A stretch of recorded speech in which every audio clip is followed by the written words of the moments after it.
Okay, should statements. Now, this is a really cool topic. It's a big topic, so I'll just give you a little slice of the should pie. But Albert Ellis was the originator of one of the originators of cognitive therapy. He was a somewhat controversial, I would say extremely controversial psychologist in New York City. And he developed what was called rational emotive behavior therapy, which was kind of like similar to cognitive therapy. It just came a little before cognitive therapy. But he always emphasized how our thoughts create our feelings.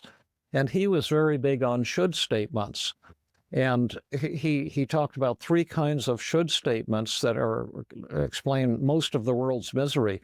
Self shoulds are shoulds you direct against yourself, like I shouldn't be so screwed up. I should be better than I am. I shouldn't be such a loser. I should be smarter than I am. I should be more successful. That type of thing. And those self-directed shoulds cause guilt, shame, depression, anxiety, things like that. Then there's what we can call other directed shoulds. Those are shoulds we direct at other people. So you might tell yourself that so-and-so shouldn't be the way he or she is, or they are. They shouldn't be the way they are. They should be the way I want them to be. People shouldn't be disagreeing with me all the time. People shouldn't be so stubborn. They shouldn't be believing things that aren't true. Those are other directed shoulds, and they cause anger and problems in relationships. And then there's world-directed shoulds, and that's where you say the world shouldn't be the way it is. There were traffic jams when I was driving in this morning. Yeah, usually there's none. And I started to get frustrated and saying, I need to get to the recording studio on time. There shouldn't be so many traffic jams.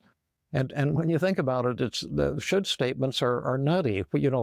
Why shouldn't there be traffic jams? Maybe in your own imaginary universe, there are no traffic jams, but in this real world, traffic jams do exist. And why should other people always agree with you? Why should other people be the way you want them to be, just because you want them to be like that? You think people shouldn't cut in front of me in traffic. Well, why shouldn't they? That's one of the things that some human beings do. And when you say they shouldn't, it's like you think you're a god and that the whole universe should conform to the rules that you have. And then when you say, I shouldn't be so screwed up, or I should be better than I am, I should be smarter than I am, well, why should you be? And Albert Ellis used to, say to his patients, why in the world should other people be the way you want them to be? Well, who the F said that? That type of thing. And, I love the guy because he was so outspoken. Half of his patients hated him and half of his patients loved him, but he had a lot of good ideas. And he also made us aware of the fact that there are valid and invalid should statements. See, there are three valid shoulds. That's laws of the universe shoulds, religious shoulds, and legal shoulds. A legal should is a valid should. You shouldn't drive your car down the freeway at 100 miles an hour. Well, why not? Because you may cause an accident and die or kill other people, or you may get a ticket and end up getting locked up or arrested. Now, moral shoulds are like the Ten Commandments. Thou shalt not covet thy neighbor's wife, or thou shalt not kill. Those are moral shoulds, moral reasons. And then scientific reasons, shoulds. I'll show you one right here on video. I've often said this in audio, but now you can see it. What should this pen do if I let go of it? I think it should fall onto my clipboard. And it did. It's doing what it should do because it's obeying the laws of the universe, the law of gravity in this case. And aside from those valid shoulds, moral shoulds, legal shoulds, or laws of the universe shoulds, the rest of the shoulds are not valid shoulds. They're just ways you beat up on yourself, other people, or the universe. Like when you say I should be better than I am, Okay, that sounds nice, but what should is that? Is that a moral should? Are you, or is it a legal should? Is it illegal to be the way you are? Is it a moral should, or is it immoral to be the way you are? Are you breaking a scientific law? Is it, against the rules of science to be the way you are? Well, not at all, because, the rules of the universe created you just the way you are. Now, what's the practical aspect? Because this is kind of intellectual, what I'm saying, but incredibly important if you want to change the way you feel. I take my students every Sunday morning on a hike, and I treat them on the hikes. We used to go on 10-mile hikes and then go to brunch afterwards. And now we can only do 2-mile hikes as I've developed this low back pain. I'm hoping I'll get over so we can go on longer hikes, but we still have fun and we still go out for brunch afterwards. And on one of the hikes, one of my colleagues said, could I talk to you, Dr. Burns? I'm pretty troubled, and I just love to treat people while we're hiking. It's really pretty joyous. And I said, sure, what's the issue? And she said, well, I have two children, and one of our children is very advanced intellectually, and the other one has a pretty severe learning disability. And my husband and I went for Parents' Day to school, and how they put the pictures up, the drawings or paintings the kids had made up, they put them on the wall for the parents to see.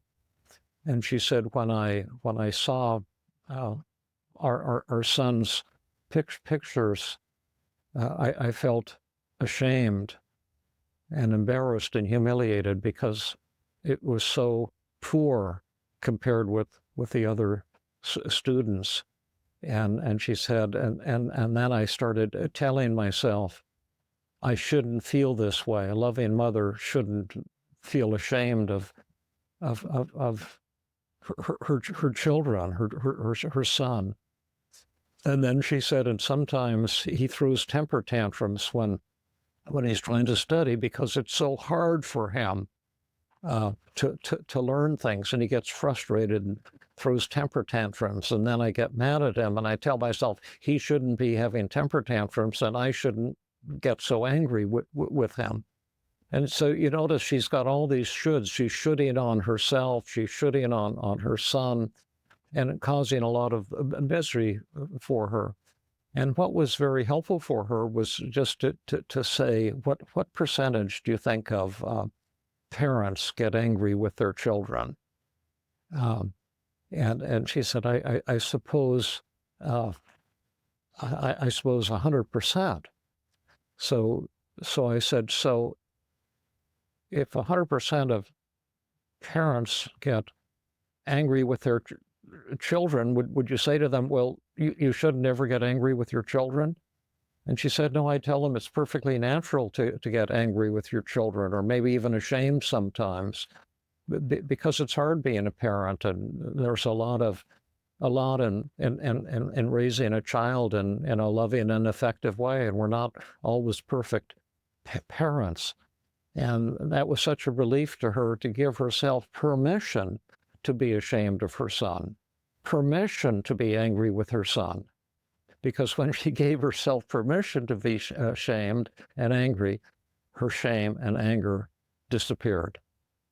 And that's called the acceptance paradox. And that's one of over 100 techniques I use to help people get over these distortions that cause so much needless misery in our lives, because it's understandable to feel ashamed when you see that your child is struggling and not performing well.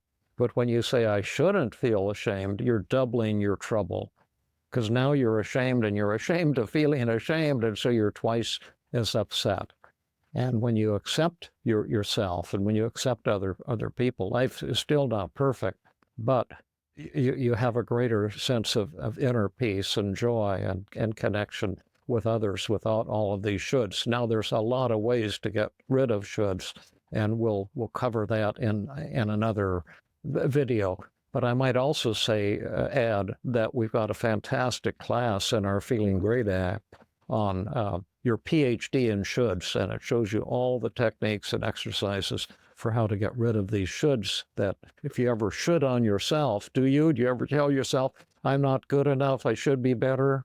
Yeah, I thought so. We all do that to ourselves. And I'll show you in when you use the app or in other videos how to get out of those traps. So that's should statements, and we're getting to the end of the list. I think all we have left is self-blame and other blame, and I've got a moving and sad but powerful story about those distortions to share with you in the next video. So until then, have a good one, and thank you for tuning in and watching this video series. All three of you who have been with us in this series. No, I'm just pulling your leg.